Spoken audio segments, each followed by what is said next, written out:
അയാളോട് എനിക്കും കടുത്ത ആരാധന തോന്നിയിരുന്നു. പക്ഷെ എന്തു ചെയ്യാം, അയാൾ തന്റെ ഭാര്യയല്ലാതെ മറ്റാരെയും ശ്രദ്ധിക്കുന്നേ ഉണ്ടായിരുന്നില്ല. ഒരു കുട്ടിയെ കൊണ്ട് നടക്കുന്ന പോലെയാണ് അയാൾ അവളെ ട്രീറ്റ് ചെയ്തിരിക്കുന്നത്. ഒരിക്കലും ഒറ്റയ്ക്കാക്കിയിരുന്നില്ല. I think he's in madly love with her. No! Apsara ഉച്ചത്തിൽ അലറിക്കൊണ്ട് അരകിലിരിക്കുന്ന സൂപ്പ് തട്ടിമറിച്ചു. അത് കൃതിയുടെ ഡ്രസ്സിലേക്കാണ് മറിഞ്ഞത്. ചുറ്റുമുണ്ടായിരുന്നവരൊക്കെ ബഹളം കേട്ട് അങ്ങോട്ട് ശ്രദ്ധിച്ചു. Apsara, behave your self. നീ എന്തായി കാണിച്ചത്? കൃതി ചോദിച്ചു. അവൾക്ക് നന്നായി ദേഷ്യം വന്നു. ശരിയാ അപ്പു, നീ എന്തായി ചെയ്തത്? ഇങ്ങനെയാണ് ഒരു പബ്ലിക് പ്ലേസിൽ ബിഹേവ് ചെയ്യുക? മനീഷയും ചോദിച്ചു. അപ്സര ഉടനെ തന്നെ മനീഷിന്റെ നേരെ കൈ ചൂണ്ടി. Mind your language. നീയൊക്കെ ആരോടാണ് സംസാരിക്കുന്ന ബോധം വേണം. എന്നോട് തോന്നുന്നത് പോലെ എന്തും പറയാമെന്ന് വിചാരിച്ചോ? This Apsara is the only daughter of Niranjan. Niranjan അടിക. Mind it. പണത്തിലും പദവിയിലും എന്റെ അടുത്ത് പോലും എത്തില്ല നീയൊക്കെ. നീ പറയുന്നതൊക്കെ തെറ്റാണ് അപ്പു. ഞങ്ങൾ പറയുന്നത് നീയൊന്ന്. കൃതി എന്തോ സംസാരിക്കാൻ ശ്രമിച്ചതും അപ്സര കൈ ഉയർത്തി തടഞ്ഞു. നിനക്കൊക്കെ എന്നോട് അസൂയാണ്. എന്റെ സൗന്ദര്യത്തിൽ, പണത്തിൽ എല്ലാം നിങ്ങൾക്ക് അസൂയാണ്. നീയൊക്കെ എന്തൊക്കെ പറഞ്ഞാലും ആദിശേഷനെ ഞാൻ നേടിയിരിക്കും. അത് ഈ അപ്പുവിന്റെ വാശിയാണ്. ഞാൻ പോകുന്നു. പിന്നെ ഫുഡിന്റെ ബില്ല് ഞാൻ കൊടുത്തോളാം. ഇനി എന്റെയും ആദിയുടെയും വിവാഹത്തിന് ഞാൻ നിങ്ങളെ ഇൻവൈറ്റ് ചെയ്യും. അപ്പോൾ വന്നാൽ മതി. പറഞ്ഞിട്ട് അപ്സര ചവിട്ടി കുലുക്കി നടന്നു പോയി. കൃതിയും മനീഷയും എന്തു പറയണമെന്നറിയാതെ പരസ്പരം നോക്കി. അവളുടെ ഒരു അഹങ്കാരം കണ്ടില്ലേ? എന്റെ ഡ്രസ്സ് മുഴുവൻ നാശമായി. കൃതി ദേഷ്യത്തോടെ പറഞ്ഞു. എന്റെ പൊന്നു കൃതി, അവളുടെ സ്വഭാവം അറിഞ്ഞു വെച്ചുകൊണ്ട് നീ എന്തിനാ അവളോട് ഇങ്ങനെയൊക്കെ പറയാൻ പോയത്? എടി, ഞാൻ ഉള്ളതാ പറഞ്ഞത്. ആദ്യ പോലൊരു പുരുഷനെ പെണ്ണുങ്ങൾ മോഹിക്കും. പക്ഷേ അയാൾക്ക് താല്പര്യമില്ലെങ്കിലോ? ഇവളുടെ അച്ഛൻ വലിയ ആളാണെന്ന് വെച്ചിട്ടും അയാളും മോശമൊന്നുമല്ല. ഇവളുടെ ആഗ്രഹമൊന്നും നടക്കാൻ പോകുന്നില്ല. അത് ശരിയാ. പറഞ്ഞു കേട്ടിടത്തോളം ആദിശേഷ് അത്ര പെട്ടെന്ന് വലയിൽ കുടുങ്ങുന്ന ഇനമല്ല. മനീഷ സമ്മതിച്ചു. അത്ര പെട്ടെന്നല്ല. അയാൾ ഇനം വേറെയാ. ഇവളുടെ അഹങ്കാരത്തിന് ദൈവം കൊടുത്ത പണിയാ അയാളോട് തോന്നിയ ഈ പ്രേമം. അതുവരെ നിശബ്ദയായിരുന്ന ദേവന പറഞ്ഞു. നിങ്ങളുടെ ഇരിക്കുക, ഞാൻ വാഷ്റൂമിൽ പോയി ഡ്രസ്സൊന്ന് ക്ലീൻ ചെയ്യട്ടെ. കൃതി എഴുന്നേറ്റു. അപ്സര തന്റെ കാറിന്റെ ഉള്ളിലായിരുന്നു. അവൾ വണ്ടി സ്റ്റാർട്ട് ചെയ്തിരുന്നില്ല. സ്റ്റിയറിംഗിൽ തലചായ്ച്ച് വെറുതെ കിടന്നു. അവൾക്ക് കൃതി പറഞ്ഞ കാര്യങ്ങൾ ഓർക്കും തോറും അസൂയയും അമർഷവും കൂടിക്കൊണ്ടിരുന്നു.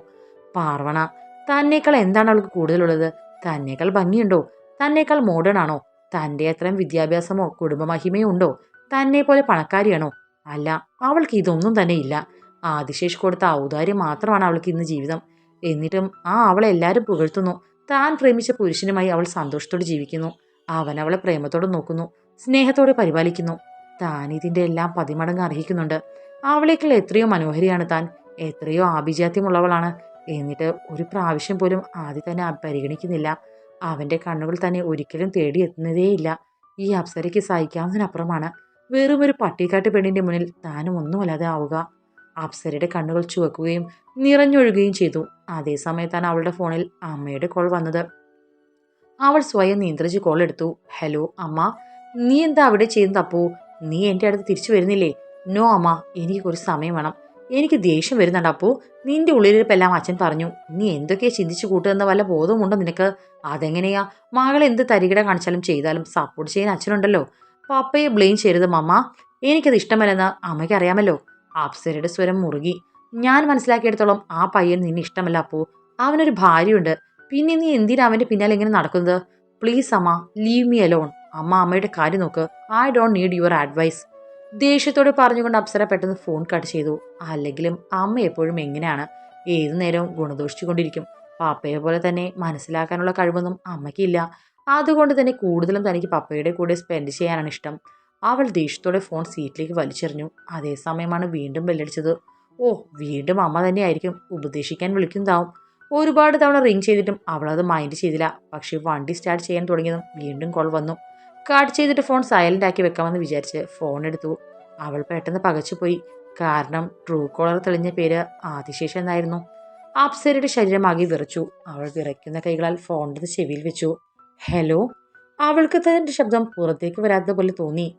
Hello, am I talking to Apsara? പൗരുഷമാർന്ന ശബ്ദത്തിൽ അവളുടെ മേനിയാകെ പുളകം കൊണ്ടു. ഞാൻ അപ്സരയാണ്.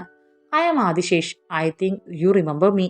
മറന്നിട്ട് വേണ്ടേ ഓർക്കേണ്ട ആവശ്യം വരാൻ എന്നവളുടെ മനസ്സ് മന്ത്രിച്ചു. ഊണിലും ഉറക്കത്തിലും ഈ ഒരാളുടെ ചിന്ത മാത്രമേ ഉള്ളൂ ഇപ്പോൾ. Hello Apsara, are you there? Yes Adi, പറഞ്ഞോളൂ. അപ്സരയുടെ ശരീരം വിറച്ചു.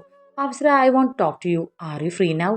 ഞാൻ കാര്യങ്ങളെല്ലാം നന്നായി ആലോചിച്ചു. ഇപ്പോൾ നല്ലൊരു തീരുമാനത്തിലെത്തിയിട്ടുണ്ട്. നമുക്ക് രണ്ടുപേർക്കും വളരെ ഗുണമുള്ള ഒരു തീരുമാനവുമാണത്. എനിക്ക് അപ്സരയൊന്ന് കാണണമായിരുന്നു. ബുദ്ധിമുട്ടില്ലെങ്കിൽ വളരെ സൗകര്യമായി ആരും അറിയാതെ നമുക്ക് രണ്ടുപേർക്ക് മാത്രമായി ഒന്ന് കൂടാൻ പറ്റുമോ? ആദിയുടെ സ്വരം കേട്ട് അപ്സരയാകെ പൂത്തുലഞ്ഞു പോയി. അപ്സരയുടെ കാർ ഹൈവേയുടെ വഴിയിലേക്ക് തിരിഞ്ഞു. കുറച്ചു ദൂരം ഓടിയപ്പോഴേക്കും അതൊരു ഇടവഴിയിലേക്ക് പ്രവേശിച്ചു. ആ സമയത്ത് എതിരൊരു ബ്ലാക്ക് നിറമുള്ള കാർ വന്നു നിന്നു. അപ്സര ഉടൻ തന്നെ തന്റെ വണ്ടി നിർത്തിയിട്ട് അത് ലോക്ക് ചെയ്തിറങ്ങി.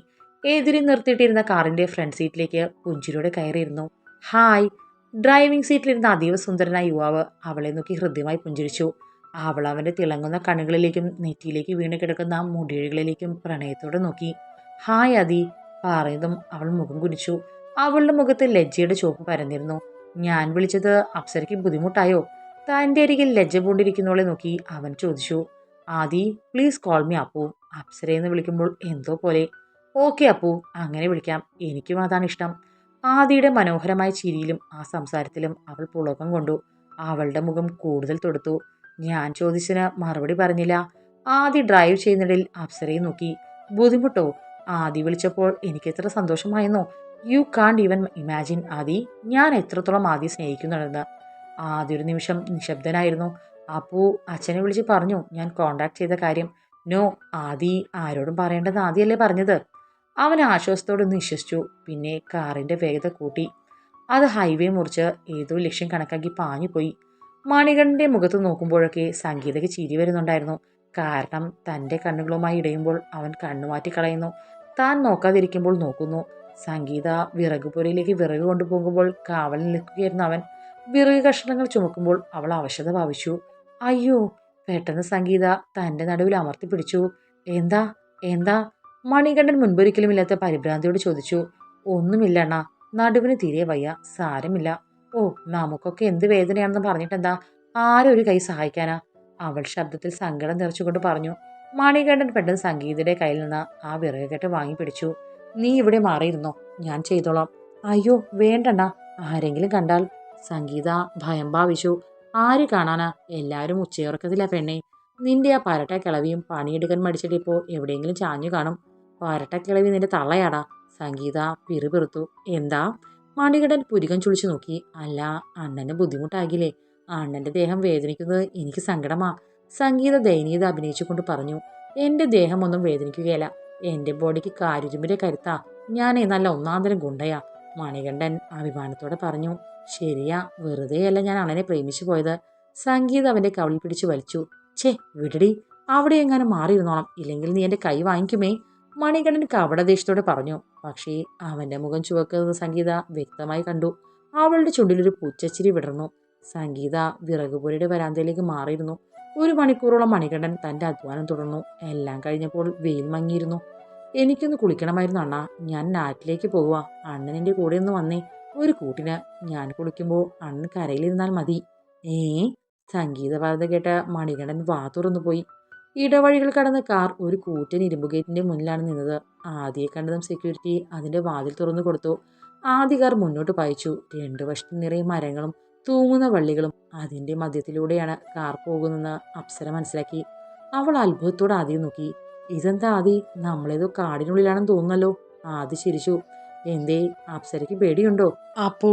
ആ വിളി കേട്ട് അവൾ വാടിയ മുഖത്തോടെ പറഞ്ഞു. ഓ യെസ് അപ്പു, സോറി, ശീലമാകുന്നതേ ഉള്ളൂ. എനിക്ക് പേടിയൊന്നുമില്ല ആദി, ആദിയുടെ കൂടെയല്ലേ ഞാൻ, പിന്നെന്താ. അവനൊന്ന് മൂളുക മാത്രം ചെയ്തു. അപ്സര തുടർന്നു. But I M so excited. നമ്മളിത് എവിടെയാണെന്ന് അറിയാനുള്ള ഒരു ആകാംക്ഷ. മാത്രമല്ല this is A very cool and beautiful place. എവിടെയാണെന്ന് ഇപ്പോൾ തന്നെ മനസ്സിലാകും അപ്സര. നമ്മളൊരു കൊട്ടാരത്തിലേക്കാണ് പോകുന്നത്. കൊട്ടാരത്തിലേക്കോ? യെസ്, എൻ്റെ മുത്തശ്ശൻ വളരെ പണ്ട് ഞാൻ കുഞ്ഞായിരിക്കുമ്പോഴേ എൻ്റെ പേരിൽ എഴുതി വെച്ച കൊട്ടാരമാണിത്. കാടിന് നടുവിലായതുകൊണ്ട് ഇവിടെ ഇങ്ങനെ സംഭവം ഉണ്ടെന്ന് ആരും അറിയില്ല. ഇത് റിനോവേറ്റ് ചെയ്തിട്ടില്ലെന്നാണോ? അതായത് കഥകളിലൊക്കെ വായിച്ച പോലെ ഇടിഞ്ഞു പൊളിഞ്ഞു കിടക്കുന്ന പണ്ടത്തേതോ കൊട്ടാരത്തിന്റെ അവശിഷ്ടം. റിനോവേറ്റ് ഒന്നും ചെയ്തിട്ടില്ല. പക്ഷേ താനൊന്ന് കണ്ടു നോക്ക്, എന്നിട്ടേ വിലയിരുത്താം അത് പോരെ. ഓക്കെ. അപ്സര പുഞ്ചിരിച്ചു. ആദിയുടെ സാന്നിധ്യത്തിൽ അവൾക്ക് പറഞ്ഞറിയിക്കാൻ പറ്റാത്ത ആനന്ദം തോന്നുന്നുണ്ടായിരുന്നു. കുറച്ചു ദൂരം കൂടി ഓടിയതിനു ശേഷം ആദ്യ കാർ ആ വിശാലമായ ഭൂപ്രകൃതിയുടെ ഒരരികിലായി ഒതുക്കിയിട്ടു. കാറിൽ നിന്നിറങ്ങിയ അപ്സര കൺമുന്നിൽ കണ്ട കൊട്ടാരം കണ്ട് അത്ഭുതപ്പെട്ടു പോയി. അവളുടെ കണ്ണുകൾ അത്ഭുതത്തോടെ വിടർന്നു. പൂർണ്ണമായും കരിങ്കലിൽ തീർത്ത സന്മോഹനമായ ഒരു കൊട്ടാരമായിരുന്നു അത്. അതിന്റെ ശില്പചാരുതയാർന്ന വാതിൽ മലർക്കെ തുറന്നു കിടന്നിരുന്നു. ഫോൺ കാറിൽ തന്നെ വെച്ചോളൂ. ഒന്നാമത് പാലസിന്റെ ഉള്ളിൽ റേഞ്ചില്ല. രണ്ടാമത് നമ്മുടെ സ്വകാര്യതയിൽ അതൊരു ശല്യമാകും. അപ്സര ആദ്യം നോക്കി ശിരസ് കുലുക്കി. അവൾ ഫോൺ വണ്ടിയിലേക്ക് ഇട്ടു. അവൻ വരൂ എന്ന് അവളുടെ മുഖത്തേക്ക് നോക്കി ക്ഷണിച്ചു. അവനോടൊപ്പം കൊട്ടാരത്തിന്റെ ഉള്ളിലേക്ക് കടക്കുമ്പോൾ അവളുടെ ശരീരം വിറച്ചു. ആദ്യം തന്നെ ഒന്ന് ചേർത്ത് പിടിച്ചെങ്കിലെന്ന് ആ നിമിഷം അവൾ വല്ലാതെ ആഗ്രഹിച്ചു പോയി. അവളെ സ്വാഗതം ചെയ്തത് ഗംഭീരമായ പ്രവേശന ഹാളാണ്. അതിന്റെ ഉയർന്ന മേൽക്കൂര സങ്കീർണമായ കൊത്തുപണികളാൽ അലങ്കരിച്ചിരുന്നു. മുകളിലെ ക്രിസ്റ്റൽ ചാൻഡിലറുകളുടെ പ്രകാശം പ്രതിഫലിക്കുന്ന തിളങ്ങുന്ന കറുത്ത ഗ്രാനൈറ്റ് കൊണ്ടാണ് തറ മിനുക്കിയിരിക്കുന്നത്. ദൃഢമായ കല്ലിൽ കൊത്തിയെടുത്ത ഇരട്ട ഗോവണിപ്പടികൾ മുകളിലേക്ക് വളഞ്ഞു പൊളഞ്ഞ് മുകളിലത്തെ നികളിലേക്ക് നയിക്കുന്നത് കണ്ട് അപ്സര അന്തം വിട്ടുപോയി. അവൾ ആവേശത്തോടെ ആദ്യം നോക്കി. എന്തേ, ഇവിടെ മൊത്തം കാണണമെന്നുണ്ടോ? അവന്റെ സ്വരം വളരെ ആർദ്രമാണെന്ന് അവൾക്ക് തോന്നി. അവൾ കുറച്ചുകൂടി അവനോട് ചേർന്ന് നിന്നു. വേണമെന്ന പോലെ തലയിളക്കി. ദിസ് ഇസ് റിയലി അമേസിംഗ് ആദി. എത്ര ഭംഗിയാണ് ഇവിടം കാണാൻ. വരൂ, നമുക്ക് മുകളിലേക്ക് പോകാം. ആദി വീണ്ടും ക്ഷണിച്ചു. അവളൊരു മായാലോകത്ത് നിന്ന പോലെ അവന്റെ പിന്നാലെ നടന്നു. പടിക്കെട്ടുകൾക്ക് ഗോൾഡൻ നിറമായിരുന്നു. കടന്നു ചെന്ന വിശാലമായ മുറി അപ്സരയെ അത്ഭുതപ്പെടുത്തി കളഞ്ഞു. കടും ചുവപ്പ് നിറത്തിലും സ്വർണത്തിലുമുള്ള വിലയേറിയ തുണിത്തരം കൊണ്ട് പൊതിഞ്ഞ തടിക്കസേരകളും വലിയ കട്ടിലും അവിടെ ഉണ്ടായിരുന്നു. തടിയിലും കല്ലിലും കൊത്തിയ അലമാരകൾ അവൾ അവിടെ കണ്ടു. അപൂർവമായ പുരാവസ്തുക്കളും പെയിന്റിങ്ങുകളും അവിടെ ഉണ്ടായിരുന്നു. തിളങ്ങുന്ന വെള്ളിയിൽ നിന്ന് രൂപപ്പെടുത്തിയ വിളക്കുകളും വെങ്കലത്തിൽ തീർത്തൊരു മനോഹരമായ സ്ത്രീയുടെയും പുരുഷന്റെയും ശില്പവും ആ മുറിക്ക് മാറ്റുകൂട്ടി. പൂർണ്ണ നഗ്നയായ സ്ത്രീയുടെ അരക്കെട്ടിൽ ആ അർദ്ധനഗ്നായ പുരുഷന്റെ കൈകൾ ചുറ്റപ്പെട്ടിരുന്നു. അത് കണ്ട് അപ്സരയ്ക്ക് വല്ലാതെ നാണം തോന്നി. അതിലോലമായ ലിനൻ കൊണ്ട് അലങ്കരിച്ച കിടക്കയിലേക്ക് ആദിയിരുന്നു. അവന്റെ നോട്ടം തന്നിലാണെന്ന് കണ്ട് അപ്സരയുടെ മുഖം ചുവന്നു തൊടുത്തു. സ്വയം അറിയാതെ അവളുടെ കണ്ണുകൾ വീണ്ടും ആ പ്രതിമയിലേക്ക് പോയി.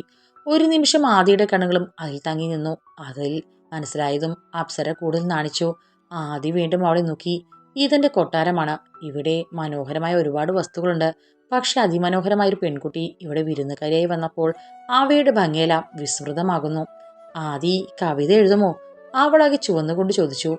ഏയ് ഇല്ല, പക്ഷെ ഈ കണ്ണുകളിലേക്ക് നോക്കുമ്പോൾ ഹൃദയം നിറയെ കവിത തുളുമ്പുന്നു. അവന്റെ വശ്യമായ സ്വരത്തിൽ അവൾ അലിഞ്ഞുപോയി. ആദി അപ്സരയ്ക്ക് നേരെ കൈനീട്ടി. അവളത് സ്വീകരിച്ചതും അവൻ അവളെ തന്നോട് ചേർത്ത് മെത്തയിലെത്തി. അവളത് അവന്റെ നെഞ്ചിൽ ചാഞ്ഞിരുന്നു. എല്ലാം ഒരു സ്വപ്നമാണോ എന്ന് അപ്സര സംശയിച്ചു പോയി. അവൾക്ക് താൻ സ്വർഗത്തിലാണെന്ന് തോന്നി. ആദി ഇത്രയും പെട്ടെന്ന് വഴങ്ങുമെന്ന് ഞാൻ പ്രതീക്ഷിച്ചില്ല. അപ്സര പറഞ്ഞതിന് ആദ്യം ഒന്ന് ചിരിക്കുക മാത്രം ചെയ്തു. എന്റെ അച്ഛന് ഒരുപാട് സ്വത്തുണ്ട് ആദി. പാർവണയ്ക്ക് എന്ത് വേണമെങ്കിലും കൊടുക്കാൻ ഞാൻ തയ്യാറാണ്. അതിൽ പാതി വേണമെങ്കിലും. അവൾ ആദ്യം എനിക്ക് വിട്ടു തന്നാൽ മതി. എനിക്കുറപ്പാണ് ക്യാഷ് കിട്ടുമ്പോൾ അവൾ ആദ്യം മറക്കും. പിന്നെ അവൾക്ക് വേണമെങ്കിൽ ഏതെങ്കിലും ഒരുത്തനെ തനിക്കായി കണ്ടുപിടിക്കാമല്ലോ. അവളുടെ ജീവിതം സേഫ് ആവുകയും ചെയ്യും. കാശിലും സ്വത്തിലും വീഴാത്ത പെണ്ണുങ്ങളുണ്ടോ? ആദിയുടെ കണ്ണുകൾ ചുരുങ്ങി ചെറുതായി. അപ്സര, അങ്ങനെയാണോ? ഛേ, എന്നെ പോലെയാണ് അവൾ. ഞാൻ എവിടെ കിടക്കുന്നു, അവൾ എവിടെ കിടക്കുന്നു. പാർവണയ്ക്ക് പണമൊക്കെ വലിയ സംഭവമായിരിക്കുമല്ലോ. ആദ്യമൊന്നും മിണ്ടിയില്ല. പക്ഷെ അവന്റെ മുഖം മുറുകിയത് അപ്സര ശ്രദ്ധിച്ചുമില്ല. ഞാനാകെ ടെൻഷനിലാണ് അപ്പു. ആ പ്രൊജക്റ്റിലാണ് ഇനിയുള്ള എന്റെ ഭാവി ഇരിക്കുന്നത്. എന്താകുമോ എന്തോ. അതോർത്ത് ആദ്യം പേടിക്കണ്ട. പാർവണയെ ആദ്യം ഡിവോഴ്സ് ചെയ്ത അതേ ദിവസം ആ ഫയലുകൾ ആദ്യയുടെ കയ്യിൽ കിട്ടിയിരിക്കും. പക്ഷേ അപ്പുവിന്റെ അച്ഛൻ അതിൽ മറ്റു പലതും ചെയ്തിട്ടുണ്ടെങ്കിൽ, അത് സേഫ് അല്ലെങ്കിൽ അതിന്റെ സീക്രട്സ് വെളിയിൽ പോയിട്ടുണ്ടെങ്കിൽ പിന്നെ എനിക്കത് കിട്ടിയിട്ട് കാര്യമില്ല. നോ ആദി, അങ്ങനെ സംഭവിച്ചിട്ടില്ല. അത് സേഫാണ്. അതെവിടെയാണ് വെച്ചിരിക്കുന്നത്? Can you hug me Aadi please? അതിന് മറുപടി പറയാതെ അപ്സര ആദിയെ നോക്കി. ഹഗ് മാത്രം മതിയോ? ചോദിച്ചുകൊണ്ട് ആദി അവളുടെ കവിളിലേക്ക് ഇരുകൈകളും ചേർത്തു. പിന്നെ അവളുടെ കണ്ണുകളിലേക്ക് നോക്കി. അവന്റെ പൗരുഷം തോതിക്കുന്ന മിഴികളിലേക്ക് നോക്കാൻ അവൾക്ക് ശക്തി ഉണ്ടായിരുന്നില്ല. അവൾ മെല്ലെ ശിരസ് കുനിച്ചു. ആദിയുടെ മുഖം തന്റെ ചുണ്ടുകളിലേക്ക് അടുക്കുന്നത് കണ്ട് അപ്സരയുടെ ദേഹമാകെ കുളിരുകോരി. അവൾ വല്ലാതെ വിറച്ചു. മണികണ്ഠൻ ആറിന്റെ തീരത്തിരിക്കുകയായിരുന്നു. സംഗീത ഇട്ടിരുന്ന ചുരിദാറോട് കൂടി വെള്ളത്തിലേക്ക് ഇറങ്ങി. ഒന്ന് രണ്ട് സ്റ്റെപ്പ് വെച്ചതും അവൾ അവിടെ നിന്നു. പിന്നെ ടോപ്പ് ഊരി മണികണ്ഠന്റെ നേർക്കെറിഞ്ഞു. ഇന്ന് അണ്ണ പിടിച്ചോ. മണികണ്ഠൻ അവളെ നോക്കാതെ മുഖം കുരിച്ചിരിക്കുകയായിരുന്നു. അണ്ണ, അണ്ണനിരിക്കുന്നതിന്റെ തൊട്ടപ്പുറത്തെ പാറയിൽ ഒരു സോപ്പ് കഷ്ണം ഇരിപ്പുണ്ട്, അതിങ്ങെടുത്തേ, സംഗീത ഉച്ചത്തിൽ പറഞ്ഞു. പിന്നെ അവൾ ടോപ്പിന്റെ അടിയിൽ ധരിച്ചിരുന്ന ഷെമ്മീസും മണികണ്ഠന് നേരെ ഊരിയെറിഞ്ഞു. അല്പവസ്ത്രങ്ങൾ മാത്രം ധരിച്ചു നിൽക്കുന്ന അവളെ നോക്കാതെ അവൻ കണ്ണുകൾ താഴ്ത്തി. പക്ഷെ സംഗീത അലറിക്കൂവി. അണ്ണ, ഒന്ന് വരുന്നുണ്ടോ? അവൻ ചുറ്റും നോക്കി. ആരെങ്കിലും ശബ്ദം കേട്ട് വന്നാൽ അത് മതി. യാതൊരു നാണവുമില്ല പെണ്ണിന്. സോപ്പ് കഷ്ണം എടുത്തുകൊണ്ട് അവൻ അവളുടെ അടുത്തേക്ക് ചെന്നു. പിന്നെ തിരിഞ്ഞു നിന്നത് അവൾക്ക് നേരെ നീട്ടി. അത് കണ്ട് സംഗീത ചിരിച്ചു. അണ്ണൻ എന്താ ഇത്രയ്ക്ക് നാണമാണോ? വലിയ ഗുണ്ടയാണെന്നൊക്കെ പറഞ്ഞിട്ട് എന്താ കാര്യം? ഇങ്ങോട്ട് നോക്കണ്ണ, നീ ഇത് പിടിക്കുന്നുണ്ടോ?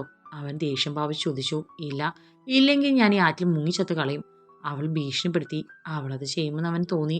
പുഴയിൽ ചാടാൻ പറഞ്ഞപ്പോൾ അതേപടി എടുത്ത് ചാടിയ മുതലാണ്. ആന അവളുടെ നേരെ സോപ്പ് നീട്ടിയതും അവൾ മാറിയിലെ ശേഷിച്ച വസ്ത്രവും അഴിച്ചിരുന്നു.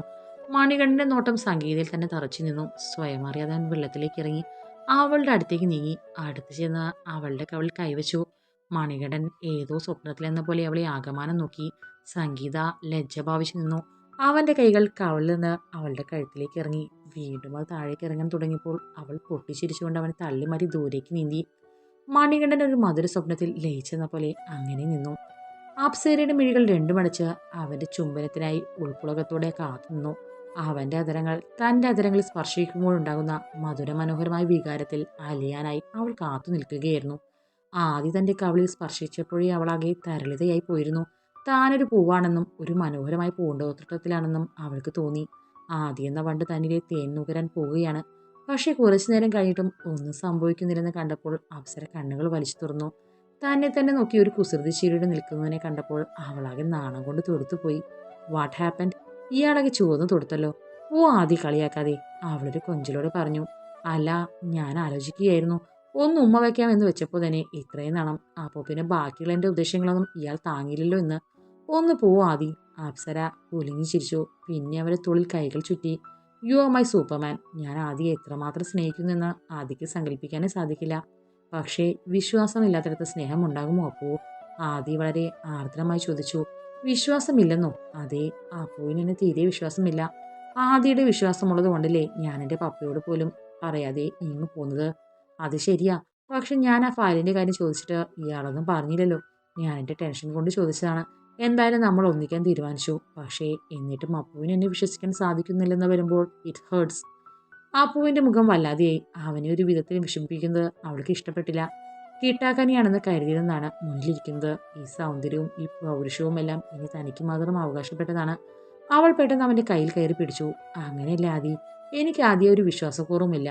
ആ ഫയലുകളെല്ലാം സേഫാണ്, ഒരു പ്രശ്നവുമില്ല. ആരും അത് കാണാത്ത വിധത്തിലാണ് അച്ഛൻ സൂക്ഷിച്ചിരിക്കുന്നത്. യാതൊരു മോഡിഫിക്കേഷനും വരുത്തിയിട്ടില്ല. അതെവിടെയാണ് സൂക്ഷിച്ചിരിക്കുന്നത്? അപ്പുവിൻ്റെ അച്ഛൻ്റെ ഓഫീസിലാണോ? നോ ആദി, ഞങ്ങളുടെ ടൗണിൽ തന്നെയുള്ള വീട്ടിലാണ്. 4-5 ദിവസം മുന്നേ ഞാൻ വന്നെടുത്തോ. അതെ, അതെവിടെ സേഫാണോ? ആദിയുടെ ചോദ്യത്തിൽ വേവലാതി നിറഞ്ഞു.